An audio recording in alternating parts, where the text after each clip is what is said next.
তো friends, SD entertainment চ্যানেলে আমি সবাইকে ওয়েলকাম জানাচ্ছি। আমরা সবাই জানি আগামী 23শে জানুয়ারি 2024 সালে আমাদের মহান নেতা নেতাজি সুভাষচন্দ্র বোসের জন্মতিথি। এটা 127তম জন্মবার্ষিকী হবে নেতাজি সুভাষচন্দ্র বোসের। এবং আহ, ওনার সম্বন্ধে আজকে আমরা আলোচনা করব। ওনার যে অবদান রয়েছে। তো আমাদের স্টুডিওতে উপস্থিত আছেন মিস্টার সৌভিক দত্ত। নমস্কার। তো নেতাজি সুভাষচন্দ্র বোসকে নিয়ে আপনি যে আজকে এই যে আলোচনাটা আমাদের করতে চলেছেন, এটাতে খুবই আমরা গর্বিত, কেননা ওনার মতন একজন হিরো, আমাদের দেশনায়ক।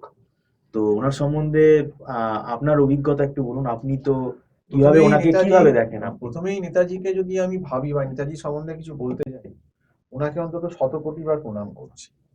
কারণ ওনার মতন সত্যি কথা বলতে, মানে উনি আমাদের জাতির গর্ব। নেতাজি আইএসএ ফোর্থ হওয়া সত্ত্বেও কিন্তু দেখুন, ব্রিটিশ সরকারের চাকরি কিন্তু প্রত্যাখ্যান করেছিল, কারণ সে কিন্তু ব্রিটিশদের অধীনে চাকরি করতে চায়নি। এবং সে কিন্তু সেই সময় যদি ওই চাকরিটি নিত, সে কিন্তু সেই সময় ওই চাকরি মানে সাংঘাতিক চাকরি, মানে তার লাইফ একদম সেটেলড হয়ে যেত। নেতাজি বলেই সেই সময় কিন্তু ওই চাকরি ত্যাগ করে পুরো দেশের স্বাধীনতার কাজের জন্য কিন্তু ঝাঁপিয়ে পড়েছিলেন। তার কাছে কিন্তু দেশই সব থেকে আগে এবং দেশই সব থেকে বড়। এত বড় আত্মত্যাগ সত্যি কথা বলতে কজন লোকই বা করতে পারে।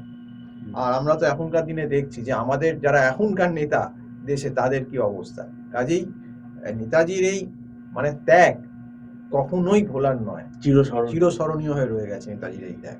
তো সেই জন্যই বলছি যে নেতাজি নেতাজি নেতাজি সবসময় আমাদের সমগ্র ভারতবাসীর হৃদয়ে থাকবে। ওনার কখনো মৃত্যু হয়নি এবং মৃত্যু হবেও না। উনি আমাদের মধ্যেই জীবিত আছেন এবং জীবিত থাকবেন। আর পরবর্তী প্রজন্মে যারা যারা আসবেন, যারা মনে করবেন যে দেশের মানে কাজে বা সেবায়, দেশের সেবায় ব্রত হবেন, তাদের প্রত্যেকের কাছে নেতাজি একটা ইন্সপিরেশন, আমাদের প্রত্যেকের কাছে। এবং ওনার ভিশনারি কিন্তু দেখুন, ভিশনটা কিন্তু ছিল, দেখুন আমাদের মহাত্মা গান্ধী যেমন বলতেন যে অহিংসা, আমাদের নেতাজির কিন্তু অহিংসা কনসেপ্ট ছিলেন না। নেতাজি সবসময় বিশ্বাস করতেন যে কখনো অহিংসা দিয়ে স্বাধীনতা অর্জন করা যায় না, এবং এটা একদম খুব সত্যি কথা। অহিংসা দিয়ে কখনোই, অন্তত বাস্তব জগতে, হয়তো বইয়ের ভাষায় বা আপনি বুকিশ নলেজে শুনতে খুব ভালো লাগে অহিংসা ব্যাপারটা, কিন্তু আগেও এবং বর্তমানেও কোনো জিনিসই পেতে গেলে, আপনাকে ছাড়াতে গেলে আপনি অহিংসভাবে করতে পারবেন না, আপনাকে কিন্তু সহিংস হতেই হবে। এবং নেতাজির পলিসি তো আমরা দেখেছি, নেতাজি যে সহিংস পলিসি থেকে, তাতেই কিন্তু আমাদের আলটিমেটলি ভারতবর্ষ কিন্তু স্বাধীন হয়েছিল। কাজেই এই অহিংসবাদী পলিসি এটা একবারেই চলতো না, এবং এর জন্য মহাত্মা গান্ধীর সঙ্গে একটা আমাদের নেতাজি সুভাষ বোসের একটা বিশাল মানে পার্থক্য ছিল মতে। এবং ভবিষ্যতে আমরাও দেখিয়েছি যে কংগ্রেসের যতজন লিডার ছিল, তার মধ্যে তো সব থেকে পপুলার নেতাজি সুভাষ বোসই ছিলেন। এবং হয়তো উনি যদি স্বাধীনতার পর কোনোভাবে ফিরে আসতেন ভারতবর্ষে, মানে এখনো নেতাজির মৃত্যুর রহস্যটা এখনো রহস্যই রয়ে গেছে। কেউ বলেন যে উনি ওই জাপানে, তাইওয়ানে বোধহয় প্লেন অ্যাক্সিডেন্টে মারা গেছেন, তাইওয়ানে বলেন 1943। কিন্তু ব্যাপারটা অনেকে আবার বলেন যে না, উনি নাকি পরে নাকি ভারতবর্ষে নাকি স্বাধীনতার পর নাকি গুমনামি বাবা হিসেবে ফিরে এসেছিলেন। এখন চলচ্চিত্রতে চলে বা বিভিন্ন রিসার্চেও বলছেন মুখার্জি কমিশনের রিপোর্ট নাকি পুরোপুরি সত্যি না, অমুক না তমুক না, বা পুরোপুরি হয়তো নেতাজির যে যিনি মৃত্যু হয়েছিল তার অন্তর্ধানের যে প্রুফটা, সেটা বা মারা গেছেন তার কোনো পূর্ব বোধহয় সেপারেটলি নেই সেরকম ভাবে, স্পষ্টভাবে। তো যাই হোক না কেন, তো নেতাজি কিন্তু বাঙালিকে পথ দেখিয়েছেন, বাঙালিকে ইন্সপায়ার করেছেন যে দেশের জন্যে, জাতির জন্যে কিভাবে কিন্তু আত্মত্যাগ করা যায়। এবং সেই জায়গাটা কিন্তু নেতাজি দেখিয়ে দিয়েছেন। এবং আমার বিশ্বাস ছিল, যদি নেতাজি যদি ফিরে আসতেন সত্যি করে দেশে, মানে স্বাধীনতার পর, এবং আজকে যদি উনি প্রধানমন্ত্রী হতেন দেশের, আমার মনে হয় আমাদের ভারতবর্ষ আজকে যা অবস্থায় আমরা দাঁড়িয়ে আছি, তার থেকে অনেক অনেক বেশি এগিয়ে ভারতবর্ষ থাকতো। কারণ উনি যদি ফিরতেন, আমার মনে হয় এই যে আমাদের যে দেশভাগ হলো, ভারত পাকিস্তান বা এগুলো হয়ে গেল, এগুলো হয়তো উনি থাকলে হতো না। এগুলো একটা ইন্টারনাল পলিটিক্স এর ব্যাপার, যার জন্য কিন্তু দেশভাগটা হয়েছে, এবং নেহেরু বা জিন্নার জন্য। এটা অনেকেই বলে থাকেন, আমরাও বলছি। এবং সেই জায়গায় যেহেতু নেহেরু বা জিন্নার থেকে আমাদের নেতাজি সুভাষ বোস তখন অনেক বেশি পপুলার লিডার ছিলেন, এবং সমগ্র দেশবাসী ইরেসপেক্টিভ অফ বেঙ্গল ছাড়াও সমগ্র ভারতবর্ষই কিন্তু নেতাজিকে নেতা হিসেবে দেখতে চেয়েছিলেন। এবং এটা আমাদের মানে সব থেকে বড় দুর্ভাগ্য যে নেতাজিকে আমরা মানে অ্যাজ এ লিডার, মানে দেশ স্বাধীন হওয়ার পর অ্যাজ এ লিডার হিসেবে আমরা পেলাম না। যদি ওনাকে পেতাম, আমার মনে হয় আজকে ভারতবর্ষের চেহারা কিন্তু আরো অন্যরকম হতো যতটা হয়েছে। এবং আমার মনে হয় না যে আমাদের ভারতবর্ষে নেতাজি সুভাষ বোসের মতো এত বড় নেতা, এত বড় মানুষ, এত বড় লিডার আর অন্য কেউ এর বিকল্প হতে পারে।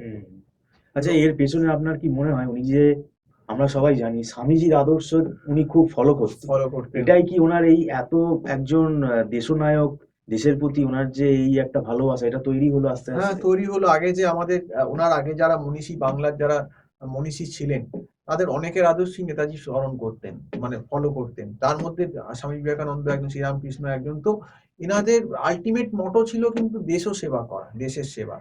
এই নেতাজি যে করেছেন, এটাও কিন্তু আলটিমেটলি দেশের সেবা। উনি সবসময় বলতেন যে যতক্ষণ না পর্যন্ত, নেতাজি সবসময় বলতেন, আপনি নেতাজির ছবি দেখেন, ফিল্ম দেখেন, নেতাজির একটা কথা ছিলেন যে যতক্ষণ না পর্যন্ত আমাদের সমগ্র ভারতবাসীর দুঃখ দুর্দশা উনি মানে বোঝাতে পারছেন, ততক্ষণ পর্যন্ত ওনার মৃত্যু নেই, ওনার শান্তি নেই। আজকে দেখুন, নেতাজি হয়তো আজকে চলে গেছেন, আমি কথা কথা ধরেই নিচ্ছি এত বছর বাদে, কিন্তু ওনার কিন্তু মৃত্যু সত্যিই নেই। আজকে আপনি বলুন, ওনার কি মৃত্যু হয়েছে? আমাদের মনে সবাইকে, সমগ্র ভারতবাসী যতজন আছে রহস্য, এবং সমগ্র ভারতবাসীর মনে কিন্তু নেতাজি রয়ে গেছে। উনি কিন্তু জীবিত আছেন এখনো, আমাদের মনের ভেতরই জীবিত আছেন। এবং যত বছরই চলে যাক না কেন, আপনার 100, 200, 300 বছর পরেও নেতাজি কিন্তু জীবিতই থাকবেন আমাদের মধ্যে দিয়ে। উনি কিন্তু আমাদের কাছে একটা বিশাল ইন্সপিরেশন, একটা বিশাল একটা আমাদের আবেগ আর কি বলতে গেলে।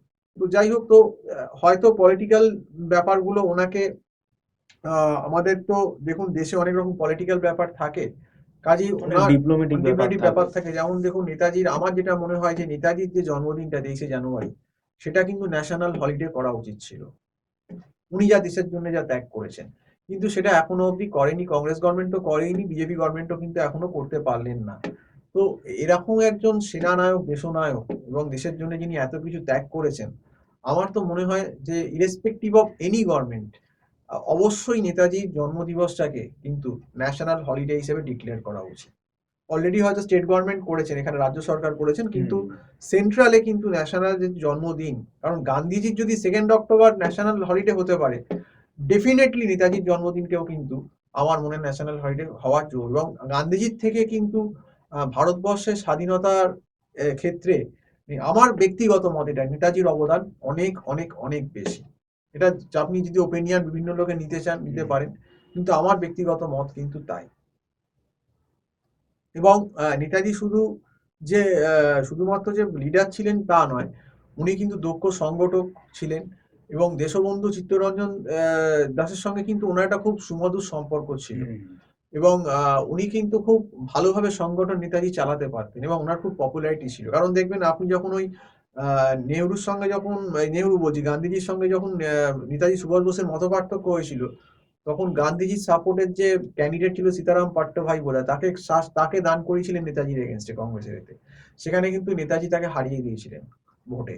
তো এই ব্যাপারগুলো সেখান থেকেই বোঝা যায় যে নেতাজির পপুলারিটি কিন্তু তখন কতটা ছিল। কিন্তু নেতাজির সঙ্গে কংগ্রেসের নেতাদের এই যে ওনার যে ব্যাপারটাই, যে সহিংসবাদী মতবাদ, মানে আমাকে রক্ত দাও, আমি তবেই তোমাদের স্বাধীনতা দিতে পারবো, এটা কিন্তু বাস্তব।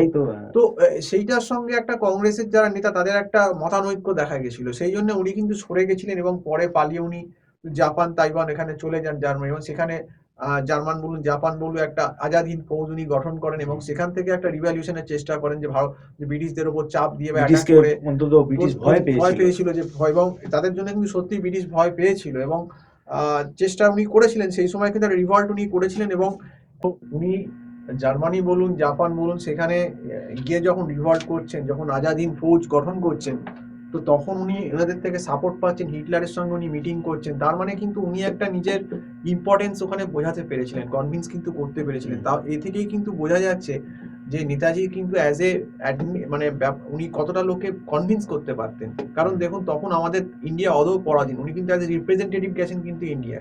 তো সেখানে যখন উনি সবে একটা আর্মি গঠন করছেন, সে কিন্তু মোটামুটি বড় তখন জার্মানি বেশ তখন তাবড় ফোর্স একটা শক্তিশালী, এবং জার্মানি জাপান এদের সঙ্গে যখন মিলিত হচ্ছেন, তার মানে বোঝা যাচ্ছে যে ওনার কিন্তু একটা অদ্ভুত ভালো সাংগঠনিক ক্ষমতা ছিল, এবং উনি কিন্তু আস্তে আস্তে তখন এই ফোর্স কিন্তু ফোর্স কিন্তু তৈরি করতে শুরু করে দিয়েছিলেন। তার মধ্যে হয়তো ইন্ডিয়ান আর্মিও ছিল, সেখানে আরো বিভিন্ন জায়গা থেকে আর্মি আনা হচ্ছিল, এবং হয়তো উনি যদি আরো বেশি সময় পেতেন তাহলে হয়তো ব্যাপারটাকে আর্মিটাকে আরো বেশি সংগঠিত করতে পারতেন।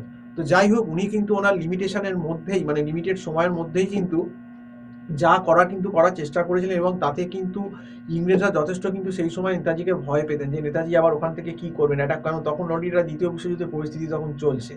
তো এইটা একটা নেতাজির বিশাল কৃতিত্ব যে উনি কিন্তু মানে বাইরে গিয়েও কিন্তু ইন্টারন্যাশনাল যে আপনার বলতে গেলেন পাওয়ারফুল শক্তিধর জার্মানি বা তাদেরকেও কিন্তু হিটলারের সঙ্গে বসে মিটিং করতে পেরেছিলেন। তাহলে নিশ্চয়ই তার মধ্যে তারা কিছু দেখেছিলেন কনফিডেন্স বা সেরকম অ্যাডমিনিস্ট্রেটিভ জিনিস, যে তারা কিন্তু কনভিন্স হয়েছিলেন যে he is a very good military man also, এবং দূরদর্শিতা ছিল।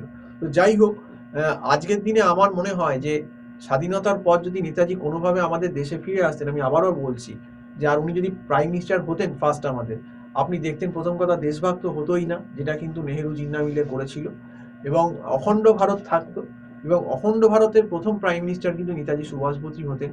এবং নেতাজি সুভাষ বোস যদি প্রাইম মিনিস্টার হতেন, আজকে কিন্তু আমাদের দেশে যতটা আমরা এগিয়েছি তার থেকে আমি আপনাকে বলবো অনেক অনেক বেশি আমরা এগোতে পারতাম।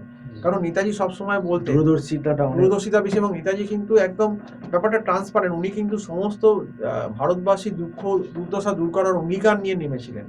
এখনকার দিনে সত্যি আজকে 2024 সালে দাঁড়িয়ে আমাদের নেতাজির মতো লিডারের খুব দরকার, উনি থাকলে খুব ভালো হতেন। কারণ দেখুন আজকে আপনার ইরেসপেক্টিভ অফ পার্টি বলছি, আপনি যে পার্টি বলুন, Congress, BJP, TMC, CPM, what ever আরো পার্টি আছে, সবাই কিন্তু নিজেদের স্বার্থে বুঝছে, সাধারণ লোকের স্বার্থ কিন্তু কেউ বোঝে না।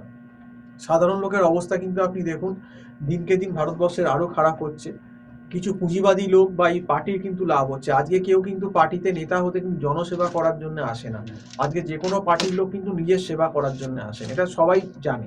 কিন্তু আপনি সেখানে নেতাজি দেখুন এত বড় একটা স্যাক্রিফাইস, এবং উনি কিন্তু দেশের জন্য নিজের জীবন পর্যন্ত স্যাক্রিফাইস করেছেন, এবং এই রকম নেতাই আমার মনে হয় বর্তমান যুগে আমাদের দরকার ছিল। কাজেই আমি আবারও বলবো যে নেতাজির আসন কিন্তু আজও আমাদের এখানে শূন্য হয়ে আছে।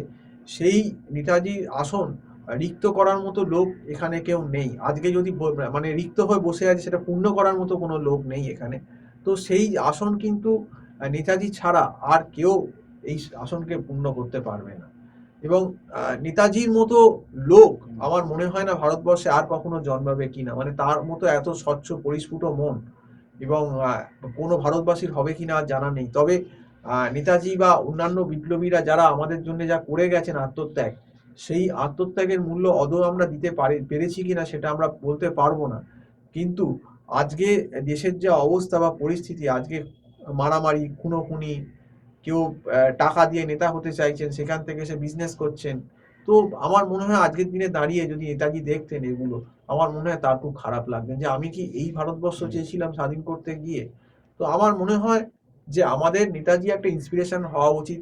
যারা দেশের নেতা আছেন তাদের অন্তত নেতাজিকে দিকে শেখা উচিত যে সত্যিকারের যদি দেশের ভালো করতে হয়, তাহলে কিন্তু অন্তত নেতাজির 100 মানে কাছাকাছি না হোক, অন্তত যদি 5 নেতাজি যদি 2-3%ও এনারা নিতে পারতেন, আমার মনে হয় আজকে কিন্তু আমাদের দেশ অনেক বেশি মানে এগিয়ে যেত, এবং তার সঙ্গে আমাদের যে সাধারণ জনগণ আছে তাদের পরিস্থিতি কিন্তু অনেক অনেক বেশি ভালো হতো।